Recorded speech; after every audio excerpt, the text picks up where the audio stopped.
चौधरी तलाल साहब mic sir, जनाब speaker बहुत शुक्रिया। अभी फाजल रुकन ने एक तो यूएई और बाकी कुछ खुसूसन यूएई के बारे में बात की है कि वहाँ से लोगों को डिपोर्ट किया जा रहा है। जनाब स्पीकर, सबसे पहली बात जो ये बार बार कहते हैं कि ये हुकूमत की रिस्पॉन्सिबिलिटी है, इसमें कोई शक नहीं है कि हमारी रिस्पॉन्सिबिलिटी है कि हमारे शहरी कहीं भी दुनिया में हैं वहाँ पर उनको हम प्रोटेक्ट करें। इस और वीज़ा पासपोर्ट्स के हवाले से अभी फाजल रुकन ने वज़ीर दाखिला का नाम लेकर भी वो क्रिकेट भी गिनवाई है, बाकी सब कुछ भी गिनवाया है। एक तो कुछ थोड़ा सा आजकल फैशन भी है कि मोहसिन नकवी का नाम लिया जाए तो हेडलाइन बनती है।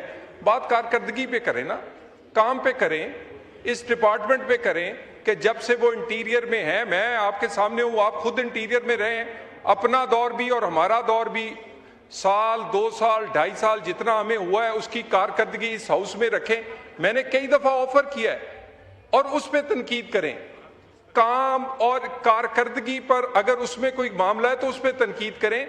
जो मामला है वीज़ों का, पाकिस्तान के पासपोर्ट की रैंकिंग रेटिंग इस इंटीरियर मिनिस्टर और इस हुकूमत के होते हुए पहले से बेहतर हुई है। ये मैं कोई अपनी फिगर अपनी बात नहीं कोट कर रहा, ये इंटरनेशनली जो रेटिंग है।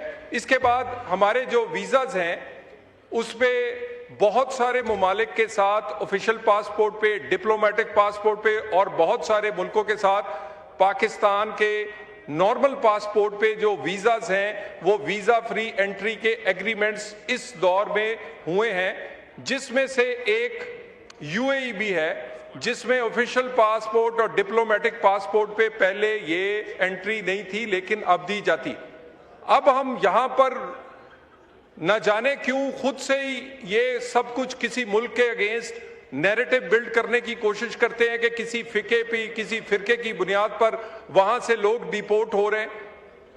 ऐसी कोई बात नहीं है। हुकूमत ने बड़ी जिम्मेदारी से कैटेगरिकली इसे डिनाई किया है।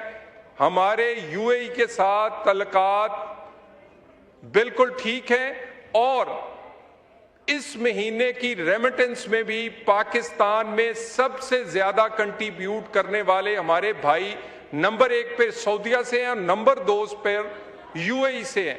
इतनी बड़ी तादाद में जो कि 1.7 मिलियन से ज्यादा लोग हैं वो लॉफुली उधर रह रहे हैं, वो यूएई के लिए भी कंट्रीब्यूट कर रहे हैं, वो पाकिस्तान के लिए अपने घरों के लिए भी कंट्रीब्यूट कर रहे हैं। तो मेरा ख्याल है बहुत जल्दी में नतीजे नहीं निकालने चाहिए मुल्कों के बारे में, इससे आपके मुस्तकबिल के तल्लुकात मुतासर होते हैं। मैं ये दोबारा गुजारिश करूंगा, ऐसी कोई शिकायत होगी हम उसको बिल्कुल एड्रेस करेंगे।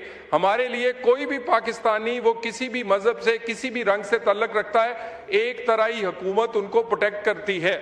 बाकी दहशतगर्दी पर किसी वक्त तकरीरें तो बहुत करते हैं, लेकिन मेरा ख्याल है कि किसी दिन कारकर्दगी भी हमें सामने रखनी चाहिए। दहशतगर्दी की जंग वफाक और सूबे मिलकर लड़ रहे हैं। नेशनल एक्शन प्लान, उसकी इम्प्लीमेंटेशन जिस पे सब मुतफिक हैं, किसी दिन मैं कहूँगा तो फिर असद कैसर साहब भी कह देते हैं कि बहुत मैं तल्ख बोलता हूँ, मेरे अल्फाज हो सकता है कोई टोन या इस तरह की कोई बात हो, मैं हमेशा बड़े पार्लिमानी अल्फाज में बात करता हूँ। आप नेशनल एक्शन प्लान जो आपने मंजूर किया था किसी दिन रखें इस ऐवान में, इस पे बहस करें किस सूबे ने किस अदारे ने क्या कंट्रीब्यूट किया है, क्यों दहशतगर्दी बढ़ी है, क्यों कम नहीं हो रही, क्यों हुई है अगर किसी सूबों में, तो उन सूबों ने इस पर अमल क्या किया है और किन्होंने नहीं किया तो क्यों नहीं किया। तो नेशनल एक्शन प्लान जिस पे मुतफिक हैं आए किस दिन बहस कर लेते हैं, उस पर बात कर लेते हैं। शुक्रिया।